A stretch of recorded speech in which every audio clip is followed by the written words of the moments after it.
As I've noted, there are actually 10 top tips to do to prepare for an IEP meeting, but there's only room for 5 today. The top 10 come from a survey of parents who were asked the question, what's the number one tip you'd give a parent about the IEP process? Over 140 parents responded, and that led to the top 10. In the earlier presentation, I talked about being prepared as the number one tip for readiness for an IEP meeting. Here are the next 5 most important tips. The first is to take caution with what you read online. There's a great deal of bad advice posted on the internet, so be thoughtful about what you read before you take anyone's advice. If a law is referenced, take the time to look it up and read it yourself. You'd be surprised how often I see laws misinterpreted, or I will see, and from major expert sites, a posting of the law and then their professional twist added, making the whole statement appear as if it's the law. The problem is that parents believe the entire statement to be the law and then present it to the school. But they're then told it's not the law. Wait, what? But I read it on so-and-so's website. Look, it puts the parent and the school in a precarious situation. Until the parent is shown the law, the school is greatly mistrusted. It's unfair to lead parents to believe something that's not totally true. Shame on those sites, and I'm talking about one in particular that's often referenced by parents as the information site. Folks, you've been warned. And be advised about postings where what is referenced is state-specific and probably doesn't apply to your state at all. I wish people would make their state laws not sound as if it's the law of the land. I think it's shameful. When I reply to postings, I will cite the law I'm referencing or say up front and clearly, look, this is my opinion.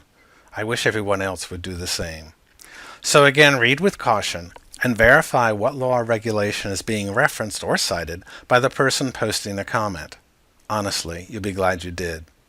Tip number 2 is to ask questions. I know you've heard this before too, but school staff don't expect you to know everything in the law or to be fluent in educational jargon. Remember, every field has its own technical terms, but it's your responsibility, no, it's your duty to ask for clarification until you understand what is being said. As I noted in the previous presentation, asking questions and waiting for the reply will get you much more information than will making statements or constant demands. You cannot make an informed decision unless you have an understanding of what's being said or what's contained in the school evaluation or report and explained to you. Speaking of evaluation reports, the truth is that few at an IEP table understand statistics or testing or know the difference between the mean of a standard score from that of a t-test. Few have the coursework or training to know. So ask. It's important to ask, and many will learn from the answer and be glad you did ask the question. And make certain that if test scores are to be discussed, someone who knows how to interpret them is present so you can ask questions and get an explanation that's understandable. Oh, and if a policy or law sounds odd to you, ask for a copy of it to review and explain, to your significant other, parent, sister, or neighbor when you get home. Sometimes there is no law, but it was honestly thought to exist. That is the same with district policies. After you ask, the school may well get back to you saying, well, it turns out there is no policy as we thought, Mr. and Mrs. Smith, so we should look at that discussion a second time. Which takes me to the next tip. Remember your manners. Your focus must be on your child's needs. Don't get sidetracked with emotions.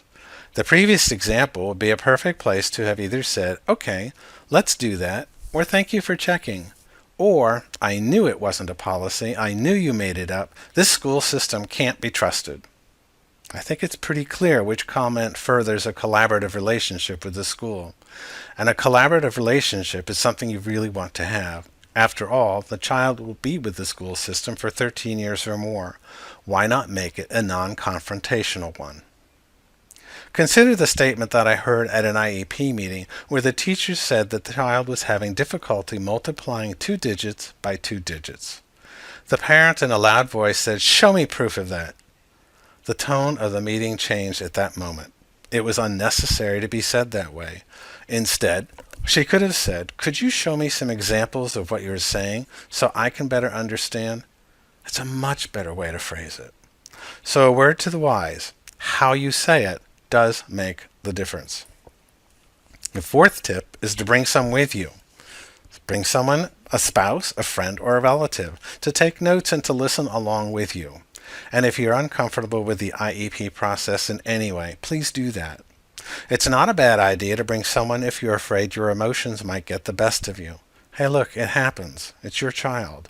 But by having someone there to elbow you, to let you know to calm down, or to suggest that the meeting be adjourned so she or he can talk with you, help regain composure, is not a bad idea at all. Just as the school is to let you know who will be in attendance at a meeting, if you're bringing someone, letting the school know in advance will be appreciated. If you're bringing an advocate, let the school know. And if you intend on bringing an attorney, know that the school will not hold a meeting without their attorney. There's no need for surprises to you or to the school.